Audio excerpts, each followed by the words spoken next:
Merhaba arkadaşlar, her daim yolda YouTube kanalımıza hoş geldiniz. Bugün sizlere 2021 model Volkswagen T-roc tanıtacağız. Beyaz renkli olan araba gerçekten çok göz alıcı bir araba. Öncelikle kanalımıza abone olmayı unutmayın.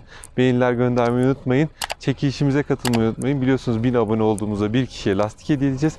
Ayrıyetten bir çekilişimiz daha geliyor. Bluetooth kulaklık vereceğiz. Onu da önümüzdeki videolarda sizlere aktaracağım arkadaşlar. Şimdi hemen arabamızı incelemeye başlayalım isterseniz.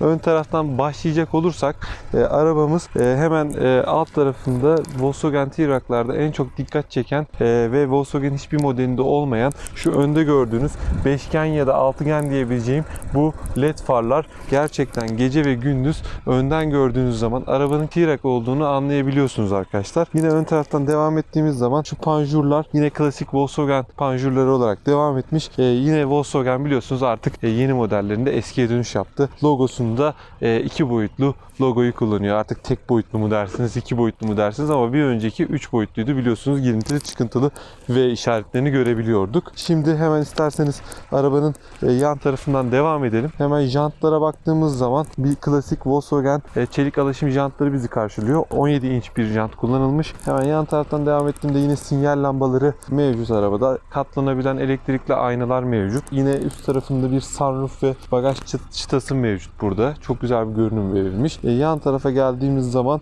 hemen burada krom detaylar ve alt tarafındaki bu plastik aksamlar yakışmış arabada, öyle diyebilirim. Yine şuradan Volkswagen'in yeni artık kasalarında kapı kulubunun hemen üstünden devam eden bir hat var. O da arabaya çok güzel bir görünüm vermiş. Yine arabanın üst tarafında krom detayları da arabaya çok şık bir görünüm vermiş gerçekten. Hemen arka tarafa doğru ilerleyecek olursam, benzin deposundan bahsedecek olursam 55 litre bir benzin deposu mevcut. Biliyorsunuz bu arabalar 1.5 benzinli Action modeli olarak üretiliyor, sadece DSG modeli olarak. Evet arkadaşlar, şimdi T-roc'un bagajına gelecek olursak hemen bagajını şöyle yine gördüğünüz gibi Volkswagen klasik bir kulubundan açabiliyoruz. Bagaj hacmi 445 litre arkadaşlar. Gayet geniş diyebilirim. Ama bir SUV araba için birazcık düşük kalmış. Yine çift kademeli pandizotu mevcut. Bir aşağı indirilebiliyor. Arka koltuklardan yine bu aradan kol dayamasını indirip ön tarafa ulaşım ya da ön taraftakilerin bagaja ulaşması kolaylık sağlanmış o şekilde. Yine bir stepnesi alt tarafta mevcut. Bu bagajlar normal manuel açılıyor. Bunların R-line ve highline modellerinde bunlar dokunmatik olarak da açılabiliyor. Düğmeyle bastığınız zaman kapatabiliyorsunuz ama bunlar da opsiyon olarak sunulmuş. Yine arka tarafta gördüğünüz gibi led stop farları. Arka tarafta sağ ve solda krom detay verilmiş çift difüzör mevcut. Bunlar egzoz çıkışı olarak kullanılmıyor arkadaşlar, onu söyleyeyim. Arka tarafın görünümü gerçekten çok hoşuma gitti. Hemen isterseniz bir arka koltukta baş diz mesafesi yaptıktan sonra test sürüşüne bir geçelim arkadaşlar. Evet arkadaşlar, 2021 model Volkswagen T-roc'un arka koltuğundayım şu anda. Baktığınız zaman koltuklar güzel bir görünüm verilmiş. Yumuşak bir koltuğa sahip fakat beklediğim bir SUV model arka koltuğu değil arkadaşlar. Normalde bazı Volkswagen modellerinde artık burada tutamaç yokken mesela burada bir tutamaç verilmiş. Bu güzel bir olay. Burada ışıklar, arka ışıklar yapılmış iki tarafa da. Bunlar da güzel. Hem burada da Type-C girişleri mevcut, 2 tane. Burada 2 tane klima menfezi mevcut. Fakat arka tarafta baş diz mesafesine baktığım zaman beni mutlu etmedi açıkçası. Ben 1.86 boyundayım biliyorsunuz artık. Arka koltukta dizlerim ön tarafa değiyor. Şöyle yani çok rahatsız ediyor ama hayır, ama ön tarafa değiyor. Üst tarafa baktığım zaman başım yukarıya değmiyor ama şu sunroof tamamen arabayı rahatlatmış. Şimdi şöyle bakalım olaya. SUV bir arabaya sahipsiniz. Volkswagen yüksek kalitede bir araba istiyorsunuz. Yüksek kalitede bir araba bekliyorsunuz. Şu sese bakarsanız çok kaliteli bir malzeme kullanıldığını söyleyemem. T-roc'u çok gömmek istemiyorum çünkü Volkswagen hastası olan bir insan olarak dediğim gibi gerçekten dış görünümüne yakışan bir iç tasarım olmamış bence arabaya. Ama yine de bu araba alınmaz diyemem. Gerçekten çok güzel bir araba, çok kuvvetli bir araba. Şimdi hemen hızlıca test sürüşüne bir geçelim. Arabayı bir test edelim. Öndeki özelliklerinden, donanımsal özelliklerinden de bahsedelim. Ondan sonra veda edelim arkadaşlar. Şimdi bu arabayı ilk kez test edeceğim hayatımda. Volkswagen T-roc şekil olarak gerçekten görüntü olarak çok hoşuma giden bir araba. Bunu daha önce de söylemiştim ama çok beğeniyorum. Fakat kesinlikle şu konsol malzemeleri benim çok hoşuma gitmedi.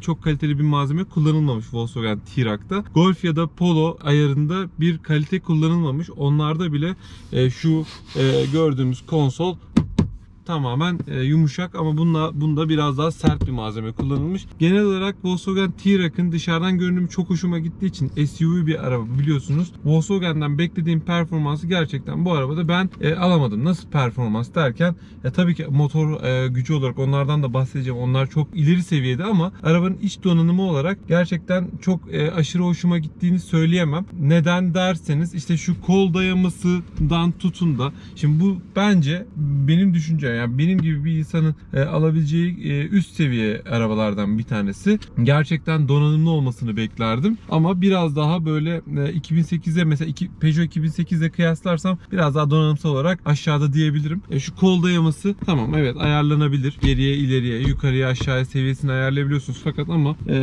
yine de çok başarılı bulmadım. Küçük bir kol dayaması var.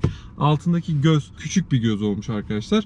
Onun dışında benim hoşuma gitmeyen şeylerden bir tanesi şu vites. DSG zaten tamamen Volkswagen'lerde DSG vites şanzıman aynı ama piyano bilek detay vermişler vitesin etrafına. Fakat benim beklentim biraz daha böyle SUV araba olduğu için biraz daha böyle havalı bir konsoldu. Yani şurada ortadaki konsolun biraz daha havalı, o vitesin biraz daha yukarıda olmasını falan beklerdim. Bence biraz arabayı sürmeye başlayalım. Sürerken tekrar konuşmaya devam ederiz. Arabayı çalıştıralım. Şimdi bu arabada kendinizi bir Tiguan kullanırmış gibi yukarıda hissediyorsunuz ama Tiguan'ın biraz daha altı diyebilirim. Biraz daha yere yakınını söyleyebilirim sizlere. Ben biraz daha T-roc'ta dediğim gibi başka iyi özellikler de beklerdim. Mesela ısıtmalı koltuk olabilirdi, ön koltuklar. Ya da ne bileyim 2 kademe ayarlanabilir işte hafızalı koltuk olabilirdi.